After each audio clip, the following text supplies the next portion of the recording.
शर्म करो, सत्ता में बैठे हो 9.5 साल से, 1 साल के काम का मुकाबला नहीं कर पाओगे। अवसर आने दो, ये जनता है जिसको चाहे कुर्सी में बिठा दे और जिसको चाहे जमीन पे पटक दे। पुलिस के भाइयों का मैं धन्यवाद इसलिए करता हूं क्योंकि मैं जानता हूं कि लोकतांत्रिक व्यवस्था में पुलिस तो सरकार के अधीन है, जो सरकार आदेश देगी बेचारे वही करेंगे। आज इनकी है तो ये इनके आदेश पे काम कर रहे, कल आपकी आएगी तो आपके आदेश पे काम करेंगे। इनसे मेरा झगड़ा नहीं, क्योंकि मैं ये भी जानता हूँ किसी नेता का बेटा सिपाही है ही नहीं, किसी नेता का बेटा दरोगा है ही नहीं, किसी नेता का बेटा SHO है ही नहीं, इंस्पेक्टर है ही नहीं। ज्यादा अगर है भी तो बेचारा तो IPS है, PCS है, PPS है। सिपाही, हेड कांस्टेबल, दरोगा, इंस्पेक्टर है ही नहीं किसी नेता का बेटा। ये सारे किसान मजदूर परिवारों के बच्चे हैं। मगर मैं इनको भी पूछना चाहता हूं जो नई भर्ती हुए हैं।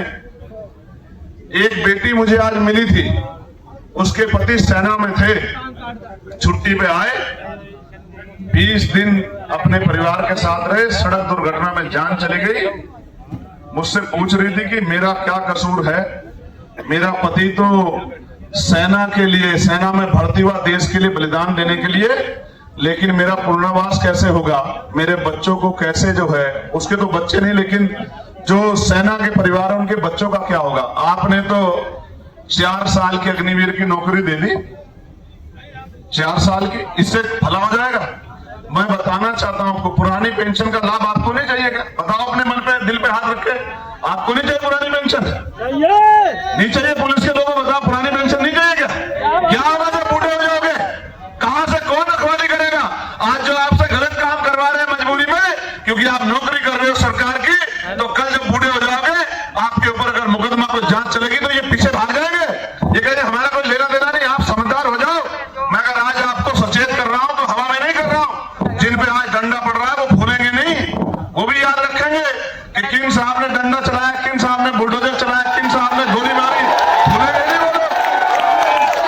मैं सच बता रहा हूं, ये भूलने वाली स्थिति नहीं होती। घर बनाने में बहुत समय लगता है, 1 मिनट लगती है आपको, बिना किसी ऑर्डर के, बिना किसी आदेश के आप जाके बुलडोजर चला देते हो। मैं सच कह रहा हूं, ये पूरा सिस्टम जनता की रक्षा के लिए मैं हूं, आप हो, अधिकारी हो, IAS हो, IPS हो, वो सब जनता के सेवक हैं।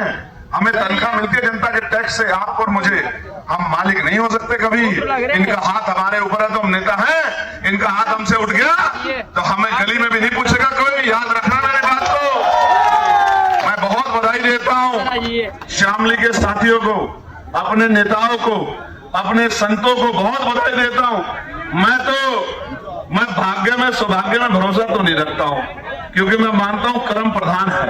अगर मेरे सामने थाली में रोटी रखी हो ना खाऊं तो मेरे पेट में नहीं जाएगी। मैं इस बात को समझता हूं, मैं किसान हूं, मुझे पता है अगर खेत में समय पे जुताई नहीं की और बीज समय पर नहीं गिरा, समय पे पानी नहीं दिया, समय पे खाद नहीं गिरा, समय पे नलाई नहीं की, कटाई नहीं की, छटाई नहीं की, दवाई नहीं डाली तो फसल नहीं होगी। मैं जानता हूं, मैं किसान हूं, मुझे पता है आज किसान किस हालत में है। फसलों के दाम नहीं मिल रहे हैं, लेकिन सरकार ने महंगाई से कमर तोड़ दी। 993 रुपए बढ़ा दिए सिलेंडर पे। कितने? 50 रुपए बढ़ते थे तो इनकी महिला नेता गले में सिलेंडर टांग लेती थी। 50 रुपए इन्होंने 993 रुपए बढ़ाए और कच्चे तेल के दाम गिर रहे हैं। प्रधानमंत्री कह रहे थे कुछ दिन पहले आर्थिक मंदी आ रही है, आर्थिक मंदी आ रही है, आर्थिक मंदी आएगी तो सबसे पहले गला घुटेगा नौजवान का, क्योंकि कंपनियां अपने यहां से लोगों को निकाल देगी रोजगार से, तो नौजवान बेबस हो जाएगा, नौजवान कमजोर पड़ जाएगा। इसलिए मैं आपसे कहना चाहता हूं,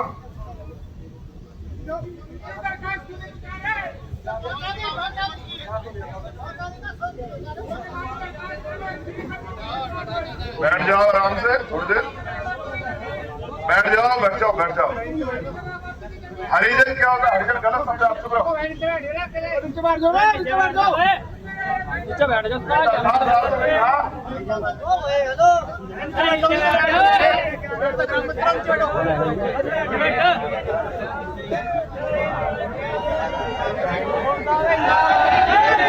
देखो, इस निकम्मी सरकार में लोग पीड़ित इतने, क्या करें हम लोग बताओ?